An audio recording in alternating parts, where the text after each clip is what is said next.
Hi friends, ఈరోజు Vivo V30e mobile unboxing చూద్దాం. ఇందులో అడ్వాంటేజెస్ వచ్చి డిస్ప్లే క్వాలిటీ, కెమెరా క్వాలిటీ మరియు బ్యాటరీ కెపాసిటీ మరియు అట్రాక్టివ్ డిజైన్. ముఖ్యంగా ఇది 2 కలర్ వేరియంట్లలో దొరుకుతుంది. అలాగే 8/128 మరియు 8/256 స్టోరేజ్లలో దొరుకుతుంది.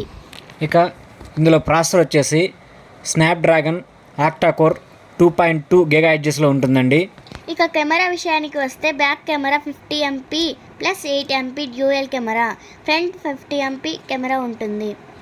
ఇక డిస్ప్లే వచ్చేసి 6.78 inches full HD 3D curve display అండి. బ్యాటరీ వచ్చేసి 5500 mAh అండి. ఇందులో మొబైల్తో పాటుగా type C cable, power adapter, eject tool మరియు ఫోన్ కేస్ ఉంటుందండి. ఇందులో మైనస్ వచ్చేసి స్టోరేజ్ ఎక్స్పాండ్ చేసుకోవడానికి లేదు, అలాగే ఆడియో జాక్ సపోర్ట్ చేయదండి. Okay friends, like, share, subscribe, పక్కనే గంట కొట్టడం మర్చిపోకండి. బాయ్.